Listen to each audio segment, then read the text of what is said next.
Series of Laplace transform के 7th video में आपका स्वागत है। मैं इस वीडियो में existence theorem for Laplace transform बताऊंगा। इस वीडियो के पहले मैं लेप्लास ट्रांसफॉर्म पर 6 वीडियोज अपलोड कर चुका हूं। डिस्क्रिप्शन में उसका लिंक मिल जाएगा, आप वहां से उसको देख सकते हैं या ऊपर आ रहे हैं आई बटन को भी प्रेस करके लेप्लास ट्रांसफॉर्म के प्लेलिस्ट में जा सकते हैं। तो हाय स्टूडेंट्स, आप देख रहे हैं यूट्यूब चैनल एमए क्लासेज। मैं हूं सुनील कुमार। इस चैनल पर मैं हायर मैथमेटिक्स का ही वीडियो लेकर के आता हूं। आप यदि इस चैनल में पहली बार आए हैं या अभी तक चैनल को सब्सक्राइब नहीं किए हैं तो सबसे पहले सब्सक्राइब कर लीजिए और बेल आइकन को भी ऑन कर लीजिए ताकि लेटेस्ट वीडियो का अपडेट आप तक पहुंचते रहे। यदि वीडियो पसंद आता है तो आप जरूर लाइक कीजिएगा, शेयर कीजिएगा और कमेंट करके अपना फीडबैक अवश्य दीजिएगा। तो चलिए शुरू करते हैं इस वीडियो को। Existence theorem for Laplace transform देखने के पहले उसमें जो कॉन्सेप्ट यूज होगा पहले हम लोग उसके बारे में से देखते हैं, उसके बाद फिर मैं उस थ्योरम को बताऊंगा। तो उसमें सबसे पहला कॉन्सेप्ट यूज होगा piecewise continuous function. Piecewise continuous function किसको कहते हैं? कंटिन्यूअस फंक्शन तो आप लोग जानते हैं कि कंटिन्यूअस फंक्शन किसको कहते हैं, ये 12th क्लास में ही पढ़ चुके होंगे। यहाँ पर है पीस वाइज कंटिन्यूअस। तो पीस वाइज कंटिन्यूअस में क्या होता है, नाम से ही जैसे क्लियर है कि पीस वाइज कंटिन्यूअस मतलब टुकड़े टुकड़े में कंटिन्यूअस होगा। जैसे आप इसको इस तरीके से समझिए, इस फिगर से मान लेते हैं एक इस तरीके का हम लोग ग्राफ ले लेते हैं। तो आप देख रहे हैं, मान लेते हैं यहाँ पर ए है और यहाँ पर बी है। तो इस इंटरवल ए बी में ये कहीं पर भी डिसकंटिन्यूअस नहीं है, सभी जगह कंटिन्यूअस है। कहीं ग्राफ इसका ब्रेक नहीं है, ग्राफ टूटा हुआ नहीं है। तो ये पूरे इंटरवल ए बी इंटरवल में ये कंटिन्यूअस कहलाएगा। लेकिन अगर ऐसा हो, मान लेते हैं ग्राफ इस तरीके से है, यहाँ पर ऐसा गया है, उसके बाद फिर यहाँ पर ब्रेक है और ब्रेक होकर के फिर यहाँ से यहाँ आया है, फिर यहाँ के बाद फिर ब्रेक है और फिर ब्रेक होकर के ये इस तरीके से आया है यहाँ तक। तो यहाँ पर क्या हो रहा है, ये जो है वो पूरा कंटिन्यूअस नहीं है, ए से बी इंटरवल में कंटिन्यूअस नहीं है, क्योंकि यहाँ से यहाँ तक गया, उसके बाद ब्रेक हो गया, टूट गया ग्राफ और उसके बाद फिर यहाँ से यहाँ तक आया है। ये इस पोर्शन में आप देख रहे हैं, इस टुकड़े में ये पूरा कंटिन्यूअस है, यहाँ से यहाँ तक कंटिन्यूअस है। लेकिन यहाँ पर वो डिसकंटिन्यूअस हो गया और फिर यहाँ पर कंटिन्यूअस हो गया। ये पूरे यहाँ से यहाँ तक इस इंटरवल में ये कंटिन्यूअस हो गया और फिर यहाँ पर ब्रेक हो गया, फिर इधर कंटिन्यूअस हो गया।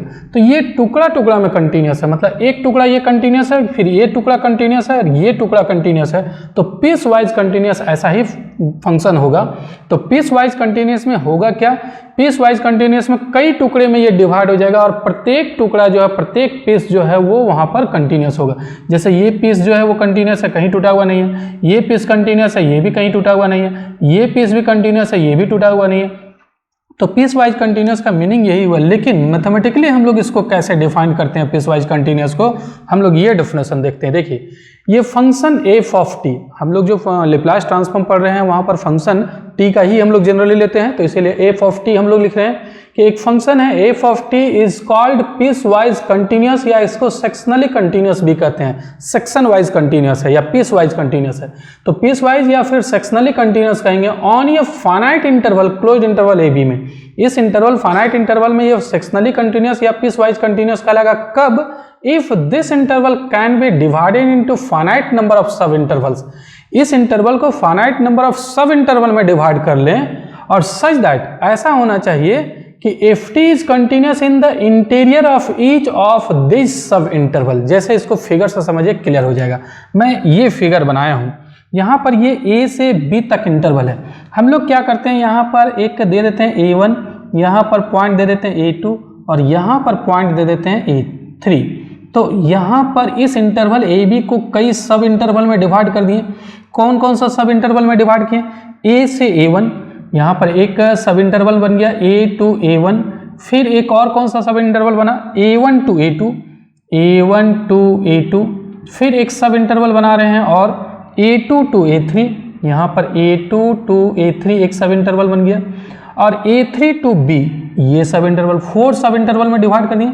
तो finite number of sub interval में डिवाइड कर दिए हैं A से B को। तो देखिए यहाँ पर वही ना लिखा हुआ है कि if this interval can be divided into a finite number of sub intervals. ये finite number of sub interval में डिवाइड होना चाहिए। यहाँ पर आप देख रहे हैं फिगर में कि ए से बी तक जो है वो एक सब इंटरवल, ये दूसरा, ये तीसरा, ये चौथा, ये 4 सब इंटरवल में डिवाइड कर दिए। और ऐसा होना चाहिए, सच दैट ऐसा होना चाहिए कि f of T is continuous in the interior of each of this सब इंटरवल। इस प्रत्येक सब इंटरवल के इंटीरियर में फंक्शन कंटिन्यूअस होना चाहिए। तो देखिए यहाँ पर ए से A1 जो सब इंटरवल है, इस सब इंटरवल में इंटीरियर में तो कंटिन्यूअस है, इसके अंदर में मतलब ए और A1 को छोड़ दिया जाए तो ये जो अंदर में पोर्शन बन रहा है वहाँ तो ये कंटिन्यूअस है। कहीं पर भी टूटा नहीं है ये सब इंटरवल में। इस सब इंटरवल की बात करें तो यहाँ पर भी कंटिन्यूस है। थर्ड सब इंटरवल की बात करें तो इसमें भी कंटिन्यूस है, कहीं नहीं ब्रेक है। फोर्थ सब इंटरवल की बात करें तो यहाँ पर भी कंटिन्यूस है। तो प्रत्येक सब इंटरवल में कंटिन्यूस होना चाहिए, पहला कंडीशन। दूसरा condition, F of T approaches a finite limit as T approaches either end point of each of the sub interval from its interior. अब इसका मीनिंग क्या है? मान लीजिए हम लोग इस सब इंटरवल की बात करें a to a1, इसका दो एंड पॉइंट है, एक है a और दूसरा है a1। तो अगर हम लोग लिमिट लगा दें x tends to a f of t में, और दूसरा लिमिट लगा दें x tends to a, sorry x नहीं, यहाँ पर t है, t टेंस टू a, और यहाँ पर लगा दें t टेंस टू a1 दोनों एंड पर, तो ये दो लिमिट जो है वो दोनों लिमिट एग्जिस्ट करना चाहिए। ये लिमिट भी एग्जिस्ट करना चाहिए और ये जो दूसरा लिमिट है ये भी एग्जिस्ट करना चाहिए। क्या कर रहे हैं हम लोग? एक बार इंटीरियर से हम लोग इधर जाएंगे, तो इधर जाएंगे तो फंक्शन का जो लिमिट आएगा, और एक बार इंटीरियर से इधर जाएंगे, दोनों एंड की तरफ जाना है। एक बार इधर आना है a की तरफ और एक बार a1 की तरफ जाना है, तो दोनों end point t tends to a और t टेंस टू a1, तो उस समय फंक्शन का जो लिमिटिंग वैल्यू आएगा वो फाइनाइट नंबर होना चाहिए। तो इधर लिमिटिंग वैल्यू क्या आएगा? यही आएगा ना, इसका जो वैल्यू आएगा यही आएगा। यहाँ पर जब हम लोग t टेंस टू a करेंगे तो ये इसके बराबर लगभग आएगा, और t टेंस टू a1 करेंगे तो ये इसके बराबर आएगा। तो फाइनाइट ही हुआ, इन्फिनिटी तक तो नहीं गया। ग्राफ ऐसा नहीं कि इन्फिनिटी तक चला जाएगा, ग्राफ अगर इन्फिनिटी तक चला गया तो वहाँ पर तो इन्फिनिटी आ जाएगा, तो ग्राफ इन्फिनिटी तक नहीं गया है, यहाँ पर फाइनाइट वैल्यू ही है। ऐसा देखिए फिगर में इस तरीके का ग्राफ नहीं होना चाहिए। जैसे मान लेते हैं हम लोग, जैसे आप 10x का जानते हैं, y इक्वल टू 10x का जानते हैं, तो 10x का जानते हैं, और ये 0 to पाई इंटरवल में अगर हम लोग देखें तो इसका ग्राफ कैसा होता है? ये इधर जाता है इन्फिनिटी की तरफ, फिर इधर से आता है, ये इधर आता है, ऐसा ग्राफ होता है। π/2 पर क्या होगा? ये π/2 पर वैल्यू अगर देखा जाए, यहाँ पर π/2 होता है, यहाँ 0 होता है, तो π/2 पर 10x का लिमिट क्या आएगा? इन्फिनिटी आ जाएगा। अगर हम लोग लिमिट लगा दें x टेंस टू π/2, किस में लगाना है? 10x में, तो आप x की जगह π/2 बैठाइए, 10π/2 का वैल्यू होता है इन्फिनिटी, तो यहाँ पर इन्फिनिटी हो गया। π/2 पर ये फाइनाइट नंबर नहीं आ रहा है। इसका ग्राफ भी आप देख रहे हैं, ये पैरेलल चला गया, y एक्सिस के पैरेलल, ये एकदम ऊपर चला गया, तो ये इन्फिनिटी आ जाएगा π/2 पर। तो 0 से पाई तक ये पीस वाइज कंटिन्यूस नहीं कहलाएगा, क्योंकि बीच में यहाँ पर क्या हो रहा है? बीच में ये इन्फिनिटी तक जा रहा है, तो ऐसा नहीं होना चाहिए। देखिए कहीं पर भी इन्फिनिटी तक गया है क्या? ये फाइनाइट नंबर तक ही रहा है। तो इस इंटरवल में भी हम लोग जब लिमिट लगाएंगे, a की तरफ आएंगे या a1 की तरफ जाएंगे, तो दोनों केस में फाइनाइट वैल्यू आना चाहिए। इस इंटरवल में भी फाइनाइट है, इस इंटरवल में भी फाइनाइट है, इस इंटरवल में भी फाइनाइट है, तो प्रत्येक इंटरवल का दोनों एंड पॉइंट पर जो लिमिटिंग वैल्यू आएगा वो फाइनाइट होना चाहिए। तो देखो सेकेंड कंडीशन यही है कि एफ टी अप्रोचेज ये फाइनाइट लिमिट, एक फाइनाइट लिमिट पर आना चाहिए, as T approaches either end point of each of the sub interval. प्रत्येक सब इंटरवल का जो प्रत्येक एंड पॉइंट है उस पर फाइनाइट लिमिट मिलना चाहिए। तो दो चीज हो गया, किसको कहेंगे हम लोग पीस वाइज कंटिन्यूस? सिंपल है, कुछ विशेष नहीं है। फिगर से तो आप तुरंत देख करके बता सकते हैं कि पीस वाइज कंटिन्यूस है या नहीं, क्योंकि यहाँ पर इन्फिनिटी तक ग्राफ नहीं गया है, और इसको हम लोग finite number of sub interval में डिवाइड कर दिए, और प्रत्येक इंटरवल में जो है वो कंटिन्यूस है, प्रत्येक इंटरवल के इंटीरियर पॉइंट पर कंटिन्यूस है। तो क्या है, कोई भी फंक्शन एफ ऑफ टी है, इस इंटरवल में वो पीस वाइज कंटिन्यूस होगा या नहीं, इसको चेक करने के लिए दो काम करेंगे। सबसे पहला, ये सब इंटरवल में डिवाइड होना चाहिए, तो यहाँ पर सब इंटरवल में डिवाइड हो गया, और उस प्रत्येक सब इंटरवल में फंक्शन का जो वैल्यू आएगा, फंक्शन का इंटीरियर पॉइंट पर जो है वो कंटिन्यूस होना चाहिए। फंक्शन इंटीरियर पॉइंट पर, प्रत्येक सब इंटरवल के इंटीरियर पॉइंट पर कंटिन्यूस होना चाहिए, कहीं टूटा हुआ नहीं होना चाहिए। और दूसरा कंडीशन है कि अगर हम लोग लिमिट मान लेते हैं a to a1, इस इंटरवल की बात करें, तो अगर हम लोग t टेंस टू a करते हैं तो भी फंक्शन का फाइनाइट लिमिट, और t टेंस टू a1 करेंगे तो भी फंक्शन का फाइनाइट लिमिट ही आना चाहिए। तब ऐसे केस में हम लोग फंक्शन को कहेंगे पीस वाइज कंटिन्यूस। तो पीस वाइज का कंटिन्यूस का मतलब हो गया, आप रफली आप ऐसा समझ सकते हैं कि वो टुकड़े में कंटिन्यूस होना चाहिए, और उसका वैल्यू कहीं किसी भी लिमिट पर, किसी भी पॉइंट पर उसका वैल्यू इन्फिनिटी नहीं होना चाहिए। अब जरा देखिए, यहाँ पर कई जंप मिलेगा, कई जंप मिलेगा मतलब क्या हुआ, यहाँ पर a1 पर इधर से जब हम लोग आ रहे हैं तो फंक्शन का वैल्यू यहाँ आ गया, और उसके बाद ये a1 के जैसे ही आगे बढ़ेंगे तो फंक्शन का वैल्यू नीचे गिर जाएगा। यहाँ पर a2 के नज़दीक आएंगे, इधर से जब बढ़ रहे हैं a2 के नज़दीक आ रहे हैं तो फंक्शन का वैल्यू ये आ रहा है, लेकिन जैसे a2 को पार करेंगे तो फंक्शन अचानक बढ़ जाएगा, तो ये कई जंप मिल सकता है, कई डिसकंटिन्यूटीज मिल सकता है, ए से बी के बीच में कई डिसकंटिन्यूटीज, लेकिन वो जो डिसकंटिन्यूटीज है वो इन्फिनिटी वाला डिसकंटिन्यूटीज नहीं होगा, बल्कि वो जंप होगा। या तो फंक्शन का वैल्यू अचानक बढ़ जाएगा या फिर फंक्शन का वैल्यू अचानक घट जाएगा। तो ये डिसकंटिन्यूस हो सकता है, ए से बी में कई जगह वो डिसकंटिन्यूस हो सकता है, तो वो पीस वाइज कंटिन्यूस के लिए ये दो कंडीशन है। अब जरा देखिए, अगर ऐसे फंक्शन को इंटीग्रेट करना हो इंटरवल ए बी में, तो क्या इंटीग्रेट कर पाएंगे या नहीं कर पाएंगे? जरा देखिए, मान लेते हैं इस फंक्शन को इंटीग्रेट करना है एफ ऑफ टी को ए से बी इंटरवल में, तो ये कई जगह तो कंटिन्यूस है नहीं, ए से बी इंटरवल में बहुत जगह डिसकंटिन्यूस है। तो डिसकंटिन्यूस है तो हम लोग क्या करेंगे, इस इंटरवल को कई कई इंटीग्रल में डिवाइड कर देंगे। कौन कौन सा इंटीग्रल? देखिए, एक बार ए से a1 करेंगे, a टू a1 करेंगे इस फंक्शन को, फिर हम लोग क्या करेंगे, a1 से a2 करेंगे, a1 से a2 करके फिर उसको ऐड कर देंगे, फिर क्या करेंगे, a2 से फिर a3 करेंगे, फिर a3 से b करेंगे, इस तरीके से उसको ऐड कर देंगे। तो a से तो a1 तक इंटीग्रेट हो जाएगा ना, क्योंकि यहाँ पर तो कंटिन्यूस है, इस इंटरवल में a टू a1 कंटिन्यूस है, a1 से a2 में भी इंटीग्रेट हो जाएगा क्योंकि a1 से a2 के बीच में इंटीरियर पॉइंट पर कंटिन्यूस है, फिर a2 से a3 में भी इंटीग्रेट हो जाएगा, a3 से b में भी इंटीग्रेट हो जाएगा। तो ये सब अलग अलग इंटीग्रल निकाल करके और फिर ऐड कर देंगे, तो कंप्लीट इंटीग्रल a से b तक निकल जाएगा। तो अगर वो पीस वाइज कंटिन्यूस है ये फंक्शन f ऑफ t, तो उसका इंटीग्रल एग्जिस्ट कर सकता है, a से b इंटरवल में एग्जिस्ट कर सकता है।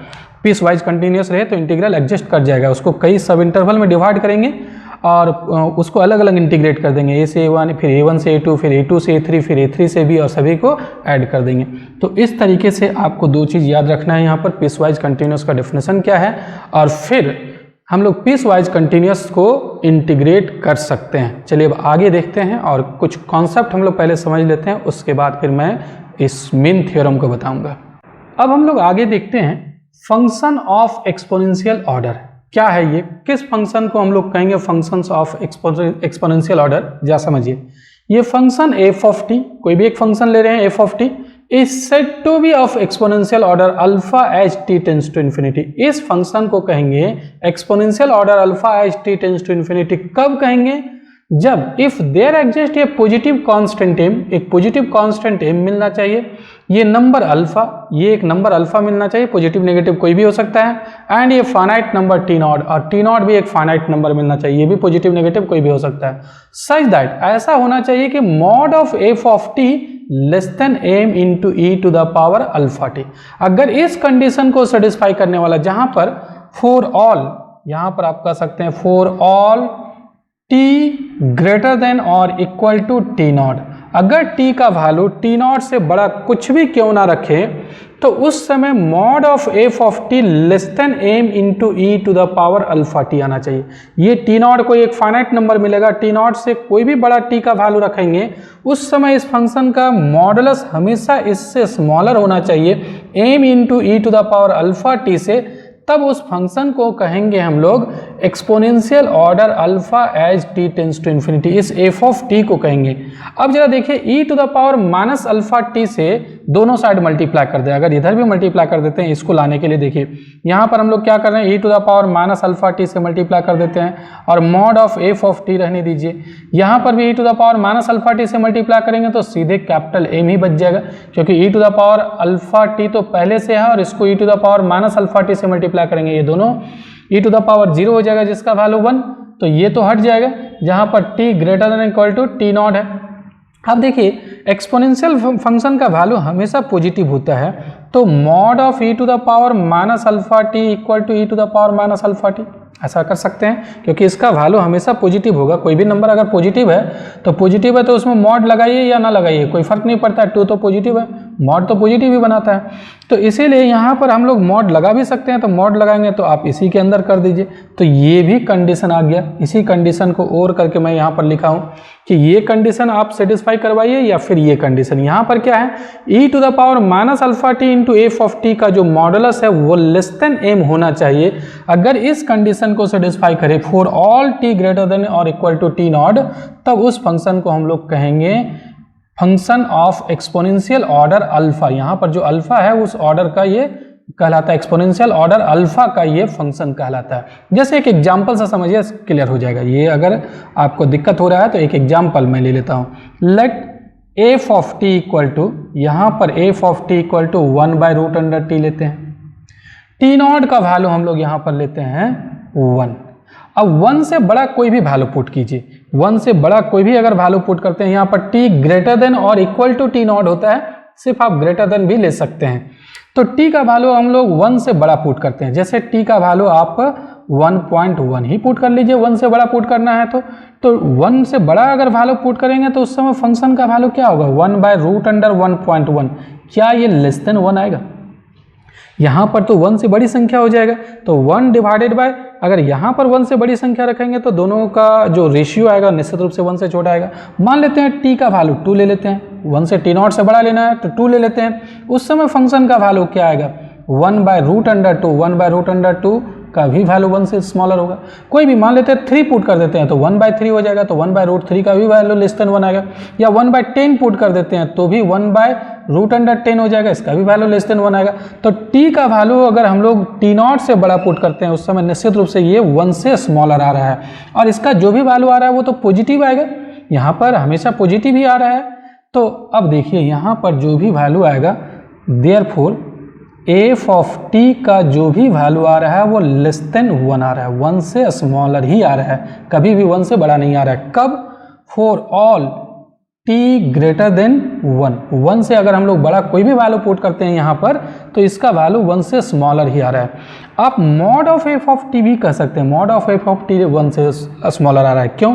क्योंकि ये तो हमेशा पॉजिटिव आ रहा है, पॉजिटिव में मॉड लगाइए या बिना मॉड का लिखिए, दोनों इक्वल होता है, तो ये पॉजिटिव है इसीलिए मॉड भी लगा सकते हैं, बिना मॉड का भी लिख सकते हैं। तो मॉड लगा दिए क्योंकि यहाँ पर मॉड का जरूरत है हम लोग को।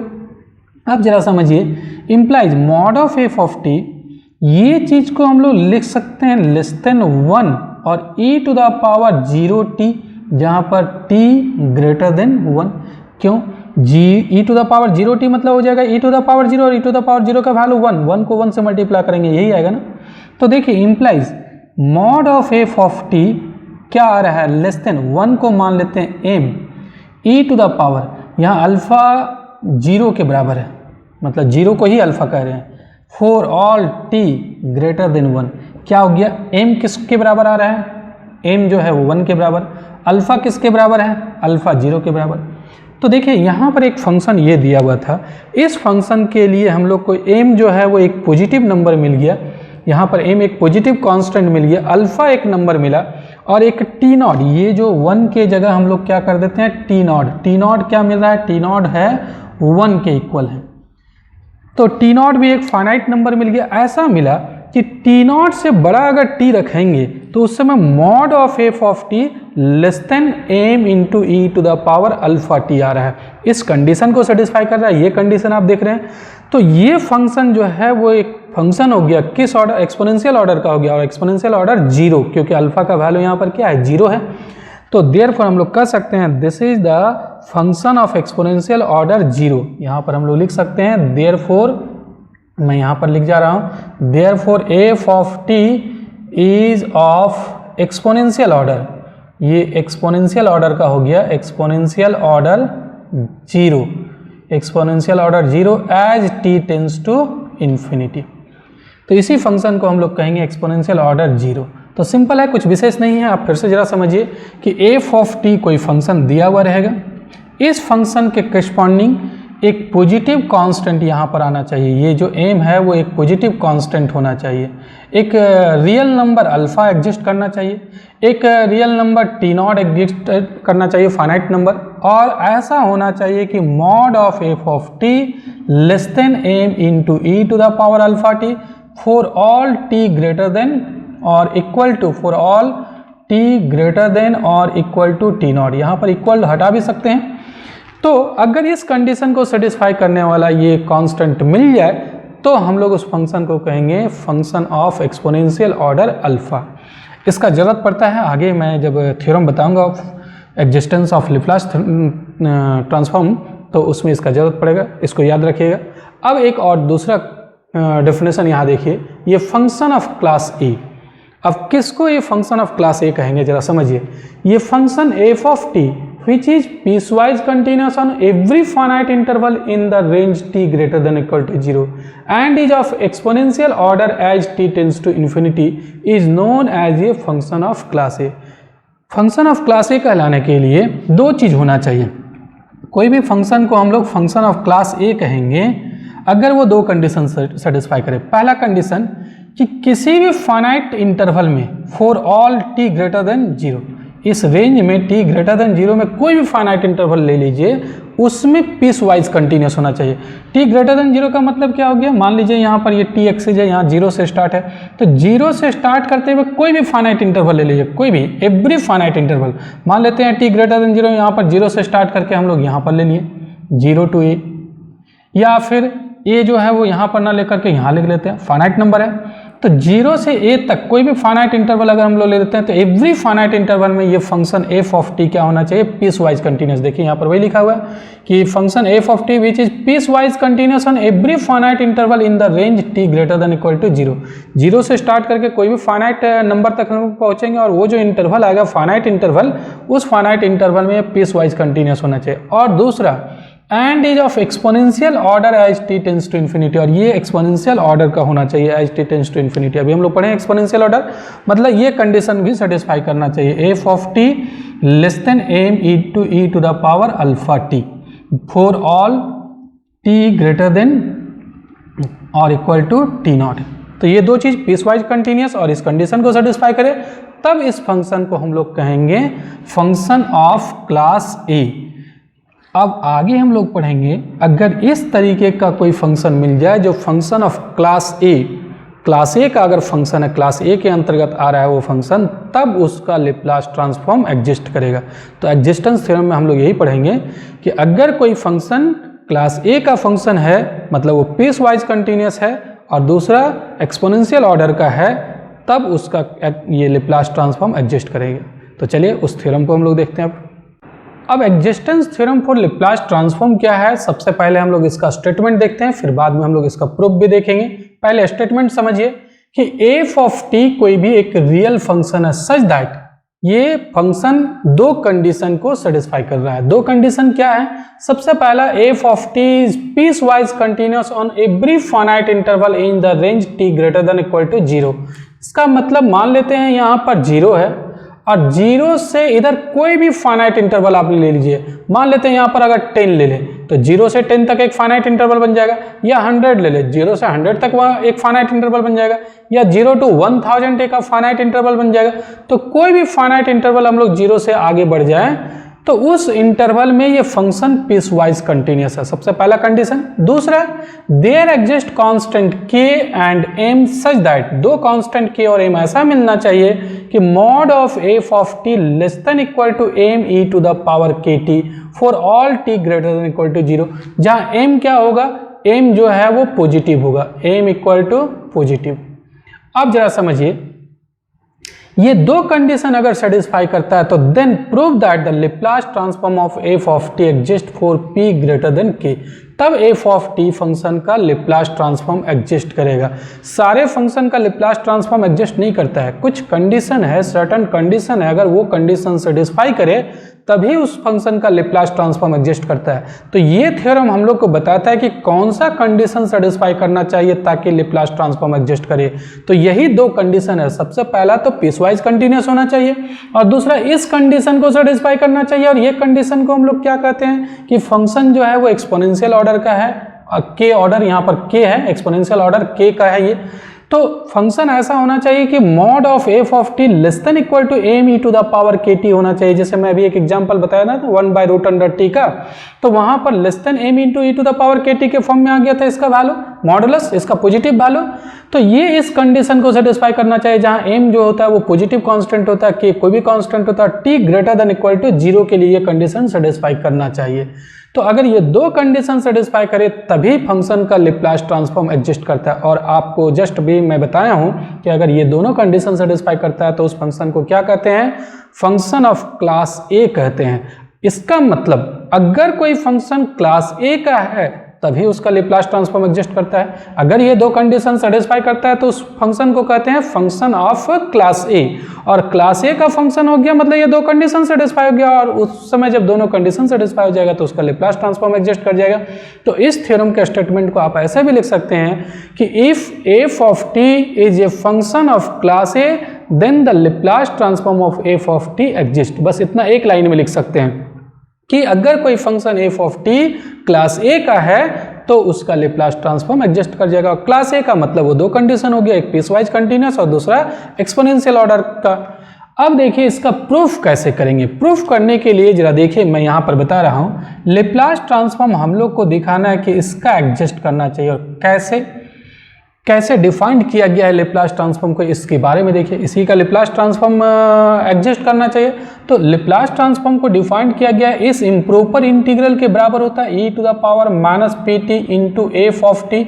इसको इंटीग्रेट कर देते हैं 0 से इन्फिनिटी इस इम्प्रॉपर इंटीग्रल। और याद कीजिए डेफिनेशन में कि इस फंक्शन का लेप्लास ट्रांसफॉर्म तभी एग्जिस्ट करता है जब ये इंटीग्रल का वैल्यू एक डिफिनिट नंबर हो। ये इंटीग्रल एग्जिस्ट करना चाहिए। अगर ये इंटीग्रल एग्जिस्ट कर जाए, इसका एक डिफिनिट वैल्यू आ जाए, तब इसका लेप्लास ट्रांसफॉर्म एग्जिस्ट करेगा। तो हम लोग को दिखाना पड़ेगा कि ये इंटीग्रल एग्जिस्ट कर जाता है। ये अगर इंटीग्रल एग्जिस्ट कर जाता है इसका मतलब लेप्लास ट्रांसफॉर्म एग्जिस्ट कर जाएगा। अब ये इंटीग्रल को हम लोग क्या करेंगे, दो पार्ट में डिवाइड कर देंगे। एक 0 से टी नॉट तक यहाँ पर इंटीग्रेट करेंगे इसको, और फिर हम लोग क्या करेंगे आगे टी नॉट से लेकर के इन्फिनिटी तक इंटीग्रेट करेंगे, टी नॉट से इन्फिनिटी तक इस फंक्शन को e to the power minus P T F of T D T को। तो देखिए क्या कर रहे हैं, 0 से इन्फिनिटी तक करना था, तो 0 से इन्फिनिटी तक करना था तो उसी बीच में टी नॉट लिए, तो 0 से टी नॉट तक कर रहे हैं और फिर टी नॉट से इन्फिनिटी तक कर दे रहे हैं और दोनों का सम कर देते हैं। अब सबसे पहले हम लोग दिखाएंगे कि ये इंटीग्रल एग्जिस्ट करता है, फिर बाद में दिखा देंगे ये इंटीग्रल एग्जिस्ट करता है। दोनों इंटीग्रल अगर एग्जिस्ट कर जाए तो इसका मतलब लेप्लास ट्रांसफॉर्म इसका एग्जिस्ट कर जाएगा। तो पहले फर्स्ट में इस इंटीग्रल के बारे में देखते हैं कि ये इंटीग्रल एग्जिस्ट करता है या नहीं। इसको समझने के लिए देखिए यहाँ पर प्रूफ में मैं लिखा हूँ कि ये तो थ्योरम हो गया, स्टेटमेंट हो गया। इसका proof, since F of T is piecewise continuous on every finite interval in the range T greater than equal to 0। ये तो स्टेटमेंट में लिखा हुआ है कि एफ ऑफ टी जो है वो पीस वाइज कंटिन्यूअस है। तो T greater than equal to 0 में कोई भी फाइनाइट इंटरवल ले लेते हैं। मान लेते हैं कि यहाँ पर 0 है और फाइनाइट इंटरवल हम लोग बनाते हैं 0 से लेकर के टी नॉट तक। टी नॉट पॉजिटिव नंबर है तो 0 से टी नॉट तक हम लोग बनाते हैं यहाँ पर। तो therefore f of t is piecewise continuous on the finite interval 0 to t not, क्योंकि इधर कहीं भी किसी भी फाइनाइट इंटरवल में पीस वाइज कंटिन्यूस है तो 0 से टी नॉट तक एक इंटरवल बना लिए और इस इंटरवल में ये फंक्शन निश्चित रूप से क्या होगा, पीस वाइज कंटिन्यूस हो जाएगा फॉर टी ग्रेटर देन 0, जहाँ पर टी जो है वो हम लोग कैसा ले रहे हैं, पॉजिटिव नंबर ले रहे हैं, 0 के इक्वल नहीं ले रहे हैं। 0 के इक्वल लेंगे तब तो ये इसी पर आ जाएगा। तो 0 से आप बड़ा ले लीजिए, 0 से बड़ा ले रहे हैं तो ये थोड़ा आगे बढ़ जाएगा। अब ये कहाँ तक आगे बढ़ाना है, ये कोई भी फाइनाइट नंबर ले सकते हैं, या तो आप 1 रखिए या 1000 रखिए या 1 करोड़ रखिए, उससे कोई फर्क नहीं पड़ता, एक फाइनाइट नंबर होना चाहिए। तो टी नॉट कोई भी हम लोग एक फाइनाइट नंबर ले लेते हैं, ग्रेटर देन 0 ले लेते हैं और उस इंटरवल में ये पीस वाइज कंटिन्यूस हो जाएगा ये स्टेटमेंट से। अब जरा देखिए, also E to the power minus P T is continuous on the finite interval 0 to t naught. ये जो है वो एक्सपोनेंशियल फंक्शन है। हम लोग 12th क्लास से जानते हैं कि exponential function is continuous at everywhere, सभी जगह कंटिन्यूस होता है। जब सब जगह कंटिन्यूस है तो इस इंटरवल में भी कंटिन्यूस होगा। ये तो एक्सपोनेंशियल फंक्शन है जहाँ पर टी नॉट जो है वो ग्रेटर देन 0 है। अब ये दोनों फंक्शन कंटिन्यूस हो गया, एफ ऑफ टी भी कंटिन्यूस हो गया और exponential function E to the power minus P T भी कंटिन्यूस हो गया। और दो फंक्शन अगर कंटिन्यूस है तो दोनों का प्रोडक्ट भी कंटिन्यूस होता है। तो इसीलिए therefore E to the power minus P T into F T is piecewise continuous on interval this. अब एक चीज का ध्यान दीजिए, अगर कोई फंक्शन कंटिन्यूस है तो उसको पीस वाइज कंटिन्यूस भी कह सकते हैं। क्यों? पीस वाइज कंटिन्यूस में क्या होता है, पीस में वो कंटिन्यूस होता है, कुछ टुकड़े टुकड़े इंटरवल में कंटिन्यूस होता है। तो जब कंटिन्यूस है तो उसको टुकड़ा नहीं करना है। मान लीजिए पूरे इंटरवल में कंटिन्यूस है, जैसे आप देखिए यहाँ पर ये पूरे इंटरवल में कंटिन्यूस है, ए से बी तक कंटिन्यूस है, तो एक ही टुकड़ा हो गया। यहाँ पर दो अलग अलग टुकड़े या कई टुकड़े में बांटना नहीं है, ये सब इंटरवल है, एक ही सब इंटरवल बन जाएगा। तो ये पीस वाइज कंटिन्यूस भी होगा। Every continuous function is piecewise continuous, but every piecewise continuous may not be continuous. Piecewise continuous जरूरी नहीं कि कंटिन्यूस होगा, लेकिन कंटिन्यूस फंक्शन है तो उसको पीस वाइज कंटिन्यूस कह सकते हैं। तो यहाँ पर देखिए F of T piecewise continuous है, एक्सपोनेंशियल भी कंटिन्यूस है। कंटिन्यूस है मतलब ये भी पीस वाइज कंटिन्यूस हो जाएगा, और दो पीस वाइज कंटिन्यूस का प्रोडक्ट भी क्या होगा, पीस वाइज कंटिन्यूस हो गया। ये दोनों का प्रोडक्ट कर दिए तो ये भी पीस वाइज कंटिन्यूस हो जाएगा on the interval 0 to t not, जहाँ पर t नॉट ग्रेटर देन 0 है। तो ये हम लोग अभी देखे हैं कि ये जो फंक्शन है e to the power minus P T into F T, ये पीस वाइज कंटिन्यूस था, और जब पीस वाइज कंटिन्यूस है तो इंटीग्रेबल भी हो जाएगा। हम लोग पढ़े हैं कि कोई भी पीस वाइज कंटिन्यूस फंक्शन निश्चित रूप से इंटीग्रेबल होता है। तो इस इंटरवल में ये पीस वाइज कंटिन्यूस था, तो इस इंटरवल में वो इंटीग्रेबल हो जाएगा जहाँ पर टी नॉट ग्रेटर देन 0 है। तो इंटीग्रेबल हो गया, इसका मतलब इसका जो इंटीग्रल होगा 0 to t नॉट, ये एग्जिस्ट कर जाएगा for all t greater then 0। तो ये फर्स्ट वाला जो इंटीग्रल है वो तो एग्जिस्ट कर गया। अब हम लोग सेकेंड इंटीग्रल की बात करेंगे।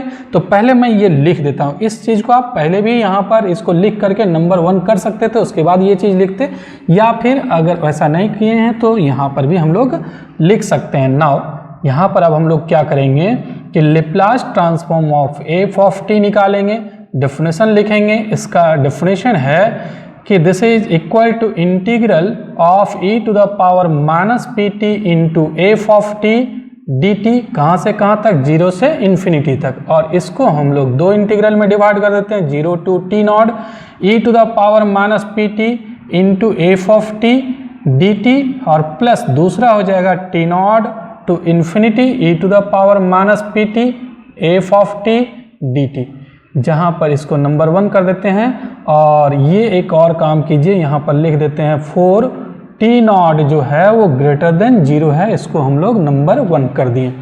चलिए अब आगे देखते हैं। ये इंटीग्रल तो एग्जिस्ट कर गया यहाँ से, ये तो पता चल रहा है कि ये इंटीग्रल एग्जिस्ट कर रहा है। अब सेकेंड इंटीग्रल की बारी है, ये इंटीग्रल एग्जिस्ट करता है या नहीं, तो वो देखते हैं। तो अगेन अब हम लोग क्या करते हैं, यहाँ पर इस इंटीग्रल को लिखते हैं T not to infinity E to the power minus P T F of T D T. इसके बारे में इसका हम लोग मॉडुलस निकालते हैं। तो एक इम्प्रॉपर इंटीग्रल में रिजल्ट है, आप लोग अगर पढ़े होंगे तो ठीक है, नहीं तो आगे आप इम्प्रॉपर इंटीग्रल रियल एनालिसिस का एक पार्ट है वहाँ पर आप पढ़िएगा कि अगर इंटीग्रल का मॉडुलस है और ये मॉड अगर अंदर कर दें, फंक्शन में लगा दें, तो वो लेस देन और इक्वल टू हो जाता है। देखिए ये पूरे इंटीग्रल का वैल्यू निकालेंगे, उसके बाद इसका मॉडुलस लगाना है। और आप क्या कीजिए, फंक्शन का मॉडुलस निकालिए, E to the power minus P T F of T, इस फंक्शन का मॉडुलस, और उसको इंटीग्रेट करते हैं 0 to इन्फिनिटी। मतलब ये मॉडुलस अंदर अगर कर देते हैं तो वो लेस देन इक्वल टू हो जाता है। अब जरा देखिए आगे, इक्वल टू यहाँ पर 0 to इन्फिनिटी रहने देते हैं, ये दोनों में मॉडुलस लग जाएगा। दो फंक्शन का मॉडुलस अगर है, दोनों फंक्शन के प्रोडक्ट का मॉडुलस है, तो ये इसमें भी मॉडुलस लगेगा e to the power minus P T में, और इसमें भी मॉडुलस लगेगा f ऑफ t में। यहाँ पर dt रहने दीजिए। अब इस mod of F of T के बारे में समझिए। Mod of F of T के बारे में क्या लिखा हुआ है कि इसका जो मॉडुलस है वो less than equal to M E to the power के टी है, तो इसका यूज करेंगे। यहाँ पर देखिए ये क्या लिखा हुआ है, mod of F of T less than equal to M E to the power के टी, ये दिया हुआ स्टेटमेंट में फर्स्ट कंडीशन यही है। तो एक काम हम लोग करते हैं यहाँ पर सबसे पहले अभी कि ये एक्सपोनेंशियल फंक्शन हमेशा पॉजिटिव होता है। तो जो नंबर पॉजिटिव हो उसमें मॉड लगाने की जरूरत नहीं है। मॉड 2 का वैल्यू 2 के बराबर होता है। मॉड अगर हटा भी देते हैं तो भी उसी के बराबर रह जाता है। तो ये जो है वो मॉड आप हटा सकते हैं और यहाँ पर मॉड रहने दीजिए। अब देखिए ये जो कंडीशन स्टेटमेंट में दिया होता है, इस कंडीशन से समझिए, ये mod of F of T तो less than equal to this दिया हुआ है। इधर भी हम लोग मल्टीप्लाई करते हैं E to the power minus P T से, और इधर भी मल्टीप्लाई कर देते हैं, यहाँ पर भी मल्टीप्लाई कर देते हैं E to the power minus P T से into M E to the power के टी। अब दोनों साइड इंटीग्रेट कर देते हैं, 0 से इन्फिनिटी तक अगर इंटीग्रेट कर दें तो ये जो इंटीग्रल है वो less than equal to this हो जाएगा। तो यहाँ पर हम लोग वही लिखते हैं, less than equal to 0 to infinity E to the power minus P T, और इसके बदले यहाँ पर क्या आया है, इसके बदले m into E to the power के टी आया है। क्यों, ये क्यों लिखे हैं, क्योंकि स्पष्ट है यहाँ पर स्टेटमेंट में लिखा हुआ है कि modulus of F of T less than equal to m E to the power के टी। तो यहाँ पर कारण भी हम लोग लिख सकते हैं, क्योंकि सिंस यहाँ पर लिखते हैं कि since mod of F of T less than equal to M E to the power के टी, इसी कारण हम लोग लिखे हैं ये। तो क्या हम लोग प्रूफ कर दिए कि इसका मॉडुलस लेस देन है इससे। अभी देखिए हम लोग क्या प्रूफ किए हैं कि mod of integral from T not to infinity E to the power minus P T F of T D T, ये जो है वो लेस देन है, किससे लेस देन है, 0 to infinity E to the power minus P t m E to the power के t D t. तो इसी चीज़ को अब हम लोग यहाँ पर लिखेंगे, मैं ऊपर में लिखूंगा यहाँ पर, तो इसी चीज़ को पहले लिखूंगा, उसके बाद फिर मैं आगे बताऊंगा। लेकिन यहाँ पर आप जरा समझ लीजिए कि इसका लैप्लास ट्रांसफॉर्म एडजस्ट करने के लिए इस इंटीग्रल को एडजस्ट करना पड़ेगा और इस इंटीग्रल को एडजस्ट करना पड़ेगा। तो ये इंटीग्रल तो पहले ही दिखा चुके हैं कि एडजस्ट कर चुका है, अब इस इंटीग्रल की बारी है, तो इसी इंटीग्रल को हम लोग निकाल रहे हैं। अगर ये इंटीग्रल एडजस्ट कर जाता है, एडजस्ट करने का मतलब एक फाइनाइट नंबर आ जाता है, अगर ये फाइनाइट नंबर आ जाता है तो दोनों इंटीग्रल एडजस्ट करेगा, मतलब लैप्लास ट्रांसफॉर्म एडजस्ट कर जाएगा। तो चलिए आगे बढ़ते हैं और इसको मैं यहाँ पर इरेज करता हूँ और यहाँ पर मैं बताता हूँ आगे। तो देखिए यहाँ पर जो मैं बता रहा था कि ये जो मॉडुलस है वो लेस देन इक्वल टू ये इससे है, तो वही चीज़ मैं लिख रहा हूँ, सिर्फ m को मैं बाहर कर दे रहा हूँ और ये दोनों एक्सपोनेंशियल है तो दोनों को एक साथ हम लोग कर देते हैं। तो यहाँ पर t कॉमन ले लेते हैं, माइनस भी कॉमन ले लेते हैं, तो t और माइनस कॉमन लेने के बाद क्या बच जाएगा, p माइनस के, और m को मैं बाहर कर दे रहा हूँ 0 टू इन्फिनिटी dt। तो यहाँ पर मैं वही लिख रहा हूँ कि this modulus is less than और इक्वल टू दिस। देखिए ये जो मॉडुलस है less than equal to m को बाहर कर दिए और इंटीग्रल में लिखे हैं e to the power minus p minus k t, और इसी को इंटीग्रेट करना है। अब चलिए इसको कैसे, यहाँ पर टी नॉट है, सॉरी यहाँ पर जो है थोड़ी सी एक और चीज़ ज़रा ध्यान दीजिएगा, यहाँ पर एक मिस्टेक हुआ है, ये जो लिमिट है वहाँ पर टी नॉट था, तो यहाँ पर हम लोग टी नॉट कर देते हैं, यहाँ पर भी टी नॉट कर देते हैं और यहाँ पर भी ये टी नॉट कर देते हैं, 0 से नहीं है टी नॉट से है, तो इसको थोड़ा सा मैं सुधार दिया हूँ यहाँ पर। अब ये जो है वो टी नॉट से है, तो अब इसका इंटीग्रल देखते हैं, इक्वल टू m यहाँ पर रहने देते हैं, इसका इंटीग्रल क्या होगा, इसका इंटीग्रल हो जाएगा, इसको आप ऐसे भी लिख सकते हैं, ये इम्प्रॉपर इंटीग्रल है तो इसको हम लोग ऐसा लिख सकते हैं कि limit capital t tends to infinity t not to capital t, और यहाँ पर e to the power minus p minus के इंटू टी। इम्प्रॉपर इंटीग्रल का निकालने का तरीका ये होता है। अब चलिए m यहाँ पर रहने देते हैं, इसको इंटीग्रेट करते हैं, limit t tends to infinity, इसका इंटीग्रल हो जाएगा e to the power minus p minus के इंटू टी, और डिवाइड होगा t के कोएफिशिएंट से, माइनस पी माइनस के से डिवाइड हो जाएगा, और लिमिट है t not to capital t, ये कांस्टेंट है, इसको हम लोग बाहर कर सकते हैं। तो यहाँ पर हो जाएगा ये बाहर करके m डिवाइडेड बाई ये, ऐसा करते हैं माइनस को अंदर मल्टीप्लाई कर देते हैं तो k पॉजिटिव हो जाएगा, p नेगेटिव हो जाएगा, और limit t tends to infinity, पहले हम लोग अपर लिमिट बैठाते हैं तो कैपिटल टी बैठाएंगे, ये तो बाहर कर दिए, ये कैपिटल टी बैठाएंगे और इसको नीचे ले आते हैं क्योंकि नेगेटिव पावर है तो नीचे आकर के पॉजिटिव पावर हो जाएगा, e टू द पावर यहाँ पर हम लोग लिख सकते हैं p माइनस के इंटू कैपिटल टी, और टी नॉट बैठाते हैं तो टी नॉट बैठा करके यहाँ पर ही हम लोग लिखते हैं p minus k T not, इसको ज्यों का त्यों रहने देते हैं, सिर्फ कैपिटल टी बैठाए हैं तब नीचे लाए हैं। अब लिमिट बैठाते हैं यहाँ पर, तो लिमिट बैठाने के बाद क्या होगा, t के जगह इन्फिनिटी बैठाएंगे तो e to the power infinity, e to the power infinity का वैल्यू इन्फिनिटी होगा और 1 बाई इन्फिनिटी का वैल्यू 0 हो जाएगा, और यहाँ पर e to the power minus p minus के इंटू टी नॉट रहने देते हैं। एक और चीज का ध्यान दीजिएगा, ये 0 तभी आएगा जब p माइनस के ग्रेटर देन 0, ये ग्रेटर देन 0 होना चाहिए, क्योंकि अगर ये पॉजिटिव रहेगा, यहाँ पर अगर पॉजिटिव नंबर रखेंगे तभी ना e to the power infinity का वैल्यू इन्फिनिटी आएगा। तो ये मैं पहले कई बार चर्चा कर चुका हूँ इसके बारे में। तो देखिए अब क्या आ रहा है, आप ऐसा कर सकते हैं, यहाँ पर भी माइनस है, यहाँ से भी माइनस कॉमन ले लीजिए तो माइनस माइनस कैंसिल हो जाएगा, तो m into E to the power minus p minus के इंटू टी नॉट, और डिवाइडेड बाय, यहाँ से माइनस अगर कॉमन ले लेते हैं तो p माइनस के, जहाँ पर p ग्रेटर देन k हो जाएगा। आप इसको जितना चाहें उतना छोटा कर सकते हैं। अब जरा देखिए मैं क्या लाया हूँ, क्यों ये छोटा कर सकते हैं मैं उसके बारे में बताऊंगा, लेकिन हम लोग क्या प्रूफ किए कि this integral is less than equal to था ना यहाँ पर, तो यहाँ पर हम लोग प्रूफ किए हैं कि ये जो मॉडुलस है इस इंटीग्रल का e to the power minus P T into F of T D t, इसका जो मॉडुलस है लेस देन इक्वल टू आ गया m divided by p minus k, और इसको हम लोग नीचे ले आते हैं 1 divided by e to the power p minus के इंटू टी नॉट, जहाँ पर p ग्रेटर देन k है। अब जरा समझिए, टी नॉट का अगर वैल्यू बड़ा करेंगे, वेरी लार्ज करेंगे, तो वेरी लार्ज करेंगे तो ये पूरा एक्सपोनेंशियल का वैल्यू वेरी लार्ज हो जाएगा। ई का वैल्यू क्या होता है? ई का वैल्यू अप्रॉक्स 2.7 समथिंग होता है, और इसका अगर हम लोग जितना ज़्यादा पावर करेंगे, पावर 10 करेंगे तो अभी यहाँ पर कोई नंबर आएगा, अगर 100 कर देंगे तो उससे बड़ा हो जाएगा, 1000 कर देंगे तो उससे बड़ा हो जाएगा। तो एक्सपोनेंशियल का पावर जैसे जैसे बढ़ाएंगे तो ये पूरा वैल्यू बढ़ते जाएगा, और ये वैल्यू बढ़ेगा तो 1 डिवाइडेड बाय अगर करेंगे तो ये वैल्यू छोटा हो जाएगा, नीचे बड़ा करेंगे तो पूरा वैल्यू तो छोटा आएगा ना। तो टी नॉट अगर वेरी लार्ज करेंगे तो ये बहुत छोटा हो जाएगा। तो इसको हम लोग जितना चाहें उतना छोटा कर सकते हैं इस वैल्यू का, और उससे ये कम है, उससे ये कम है इस इंटीग्रल का एब्सोल्यूट वैल्यू। कभी भी इसका वैल्यू इन्फिनिटी आ सकता है क्या?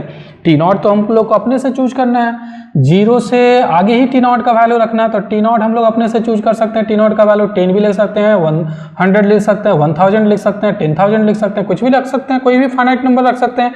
तो टी नॉट का वैल्यू जो है वो लार्ज करेंगे, अगर ये वैल्यू बढ़ाएंगे तो ये पूरे का वैल्यू नीचे वाला का बढ़ जाएगा, और पूरे का वैल्यू जब नीचे वाला का बढ़ेगा तो पूरा वैल्यू जो है वो स्मॉलर हो जाएगा।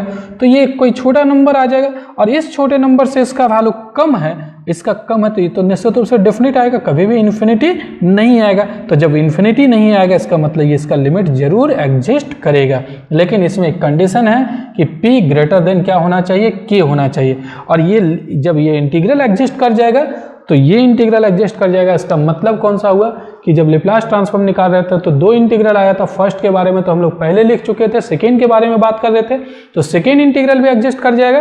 तो इसका मतलब ये कंप्लीट इसका लेप्लास ट्रांसफॉर्म भी एग्जिस्ट करेगा।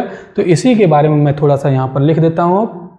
तो देखिए मैं यहाँ पर लिखा हूँ कि but m divided by p minus के into this value this exponential, देखिए यहाँ पर है ना, यही चीज आया था। तो मैं यहाँ पर लिखना चाह रहा हूँ कि इसका वैल्यू जितना छोटा करना चाहें छोटा कर सकते हैं, टी नॉट का वैल्यू बड़ा करना पड़ेगा। तो this can be made as small as we please by taking t nought sufficiently large. T nought का वैल्यू लार्ज रखेंगे तो इसका जितना वैल्यू छोटा करना चाहें कर सकते हैं। तो 10 फ्रॉम 1, फ्रॉम 1 में क्या था, जो इंटीग्रल था लेप्लास ट्रांसफॉर्म का जो वैल्यू था वो दो इंटीग्रल में बांटे थे, तो वही फ्रॉम 1 था। तो 10 from 1 we conclude that Laplace transform of F of T exist for p greater than k। p greater than के लिए लेप्लास ट्रांसफॉर्म एग्जिस्ट कर जाएगा। क्यों लेप्लास ट्रांसफॉर्म एग्जिस्ट करेगा? क्योंकि फर्स्ट इंटीग्रल तो पहले ही दिखा दिए थे कि एग्जिस्ट कर रहा है, सेकेंड इंटीग्रल का वैल्यू भी डिफिनिट आ रहा है यहाँ पर, तो इसीलिए दोनों जब इंटीग्रल एग्जिस्ट कर रहा था दोनों का सम भी एग्जिस्ट करेगा, इसका मतलब लेप्लास ट्रांसफॉर्म एग्जिस्ट कर जाएगा। तो ये कंप्लीट प्रूफ हो गया थ्योरम का। अब देखिए यहाँ पर इसी थ्योरम का स्टेटमेंट दूसरे तरीके से हो सकता है कि if F of T is a function of class A, class ए का फंक्शन हो गया मतलब वहाँ दोनों कंडीशन सेटिस्फाई कर रहा है, तो then Laplace transform of F of T exist for all p greater than k। तो अगर क्लास ए का कोई फंक्शन है तो उसका लेप्लास ट्रांसफॉर्म एग्जिस्ट करेगा। अब जरा समझिए, ये जो हम लोग थ्योरम पढ़े हैं ये सफिशिएंट कंडीशन है। देखिए condition in the theorem are sufficient, sufficient condition है, ये नेसेसरी नहीं है, जरूरी नहीं है कि ये कंडीशन अगर सेटिस्फाई नहीं करे तो फंक्शन का लेप्लास ट्रांसफॉर्म एग्जिस्ट नहीं करेगा, ऐसा नहीं कह सकते हैं। थ्योरम कहता है कि अगर कंडीशन सेटिस्फाई करता है तो उसका लेप्लास ट्रांसफॉर्म जरूर एग्जिस्ट करेगा। अगर कंडीशन सेटिस्फाई कर रहा है तो जरूर उसका लेप्लास ट्रांसफॉर्म एग्जिस्ट करेगा, लेकिन कंडीशन सेटिस्फाई नहीं कर रहा है तब क्या होगा? तब लेप्लास ट्रांसफॉर्म एग्जिस्ट कर भी सकता है या नहीं भी कर सकता है। ये नेसेसरी एंड सफिशिएंट कंडीशन नहीं था। थ्योरम में लिखा हुआ था कि अगर एफ ऑफ टी कोई फंक्शन है जिसमें दो कंडीशन सेटिस्फाई करता है तो उसका लेप्लास ट्रांसफॉर्म एग्जिस्ट करेगा। ये कहीं नहीं लिखा हुआ था थ्योरम में कि ये कंडीशन सेटिस्फाई नहीं करता है तो लेप्लास ट्रांसफॉर्म एग्जिस्ट नहीं करेगा। मतलब देखिए कंडीशन सेटिस्फाई हो रहा है तो जरूर एग्जिस्ट करेगा, कंडीशन सेटिस्फाई नहीं हो रहा है तो एग्जिस्ट कर भी सकता है या नहीं भी कर सकता है। तो देखिए condition in the theorem are sufficient but not necessary, ये नेसेसरी नहीं है for the existence of the Laplace transform. If this condition satisfied the Laplace transform must exist. अगर कंडीशन सेटिस्फाई हो रहा है जरूर लेप्लास ट्रांसफॉर्म एग्जिस्ट करेगा। If this conditions are not satisfied, अगर ये सेटिस्फाई नहीं हो रहा है तो द लेप्लास ट्रांसफॉर्म मे और मे नॉट एग्जिस्ट। अगर सेटिस्फाई नहीं हो रहा है तो हो सकता है वो लेप्लास ट्रांसफॉर्म एग्जिस्ट भी करे और हो सकता है नहीं भी करे। कैसे, जरा समझिए इसको। मान लेते हैं कि f of T equal to 1 by root under t है। क्या इसमें कंडीशन सेटिस्फाई होगा जहां पर for all t greater than equal to 0, जिसका भी लेप्लास ट्रांसफॉर्म निकालते हैं जिसमें वो डिफाइंड होना चाहिए t greater than equal to 0 के लिए। तो क्या ये दो कंडीशन सेटिस्फाई हो रहा है, पीस वाइज कंटिन्यूअस का, और दूसरा कंडीशन क्या है, दूसरा कंडीशन एक्सपोनेंशियल ऑर्डर का। तो एक्सपोनेंशियल ऑर्डर का तो ये है, हम लोग तो पहले एक्सपोनेंशियल ऑर्डर के डेफिनेशन में मैं बता चुका हूं कि ये एक्सपोनेंशियल ऑर्डर का तो बन जाता है। पीस वाइज कंटिन्यूअस है या नहीं ये देखिए। तो 0 से इन्फिनिटी तक, मतलब 0 से इधर आगे कोई भी फाइनाइट नंबर ले लेते हैं, 0 से लेकर के t0 तक कोई भी फाइनाइट नंबर ले लेते हैं, इसमें ये पीस वाइज कंटिन्यूअस होगा या नहीं फाइनाइट इंटरवल में। तो t इक्वल टू 0 पर देखिए, तो इसका लिमिट निकालते हैं 0 पर। तो इसका 0 पर अगर लिमिट निकाले, लिमिट t टेंस टू 0 अगर कर देते हैं तो क्या आएगा इस फंक्शन का 1/√t का। तो 0 पुट करने पर 0 हो जाएगा, 1/0 मतलब इन्फिनिटी आ जाएगा। तो ये फाइनाइट तो आया नहीं, तो पीस वाइज कंटिन्यूअस नहीं हुआ। पीस वाइज कंटिन्यूअस में जब हम लोग सब इंटरवल में डिवाइड करते हैं तो सब इंटरवल में डिवाइड करने के बाद दोनों एंड पॉइंट पर वो उसका लिमिटिंग वैल्यू से फाइनाइट आना चाहिए। मान लीजिए 0 टू t0 एक इंटरवल ले लिए, तो हम लोग t टेंस टू जब 0 कर रहे हैं तो ये फाइनाइट नंबर तो आया नहीं, तो इसका मतलब ये पीस वाइज कंटिन्यूअस नहीं होगा। पीस वाइज कंटिन्यूअस नहीं हुआ तो कंडीशन तो सेटिस्फाई नहीं किया। कंडीशन में दो चीज़ था, पीस वाइज कंटिन्यूअस और एक्सपोनेंशियल ऑर्डर का, तो ये पीस वाइज कंटिन्यूअस नहीं हुआ, लेकिन इसका लेप्लास ट्रांसफॉर्म एग्जिस्ट करता है। कंडीशन सेटिस्फाई नहीं कर रहा है, क्लास ए का ये फंक्शन नहीं है, लेकिन फिर भी इसका लेप्लास ट्रांसफॉर्म एग्जिस्ट करता है। कैसे लेप्लास ट्रांसफॉर्म एग्जिस्ट करता है, आप तो डेफिनेशन से भी निकाल सकते हैं, या आप ऐसा कीजिए इसको ऊपर ले जाइए तो t का पावर -1/2 हो जाएगा। और इसका लेप्लास ट्रांसफॉर्म की अगर बात करें f ऑफ t का, तो लेप्लास ट्रांसफॉर्म मतलब t टू द पावर -1/2 हो जाएगा। और t टू द पावर -1/2 का आपको याद होगा कि इसका होता है गामा -1/2 + 1 और divided by p to the power, यही दोनों का सम मतलब -1/2 + 1, जहाँ पर p ग्रेटर देन 0 होता है। तो ये गामा 1/2 हो जाएगा। गामा 1/2 का वैल्यू √π, और यहाँ पर p का पावर 1 में हाफ सब्ट्रैक्ट कर देंगे तो √p। तो इसका लेप्लास ट्रांसफॉर्म जो है वो एग्जिस्ट कर रहा है जहाँ पर p ग्रेटर देन 0 होगा। लेप्लास ट्रांसफॉर्म एग्जिस्ट कर रहा है, लेकिन ये कंडीशन सेटिस्फाई नहीं कर रहा है। तो आप देख रहे हैं कि ये एक ऐसा एग्जाम्पल हो गया 1/√t, ये क्लास ए का फंक्शन नहीं है, मतलब कंडीशन एग्जिस्टेंस थ्योरम वाला सेटिस्फाइड नहीं कर रहा है, लेकिन फिर भी इसका लेप्लास ट्रांसफॉर्म एग्जिस्ट कर रहा है। तो ये थ्योरम जो है, ये थ्योरम यहाँ पर सफिशिएंट कंडीशन को बताता है, नेसेसरी कंडीशन को नहीं बताता है। मीन्स अगर फंक्शन कंडीशन सेटिस्फाई करता है तो जरूर उसका लेप्लास ट्रांसफॉर्म एग्जिस्ट करेगा, लेकिन अगर सेटिस्फाई नहीं करता है तो उसका लेप्लास ट्रांसफॉर्म एग्जिस्ट कर भी सकता है या नहीं भी कर सकता है। उम्मीद करता हूँ ये थ्योरम आपको समझ में आया होगा। अगर समझ में आया है तो आप इस वीडियो को जरूर लाइक कर दें और कमेंट करके अपना फीडबैक जरूर दें। अगर चैनल अभी तक सब्सक्राइब नहीं किए हैं तो ज़रूर सब्सक्राइब कर लें। और एक ऐप्स है मेरा MA क्लासेज, प्ले स्टोर में मिल जाएगा, डिस्क्रिप्शन में उसका लिंक दिया हुआ है। वहाँ पर मेरा प्रीमियम कोर्सेज या पेड कोर्सेज भी बहुत सारे हैं वहाँ पर, तो आप उसको डाउनलोड कर सकते हैं और वहाँ से आप पढ़ सकते हैं किसी भी कोर्स को। तो चलिए आज इस वीडियो में बस यहीं तक, मिलते हैं नेक्स्ट वीडियो में। इस वीडियो को देखने के लिए बहुत बहुत धन्यवाद। Thank you.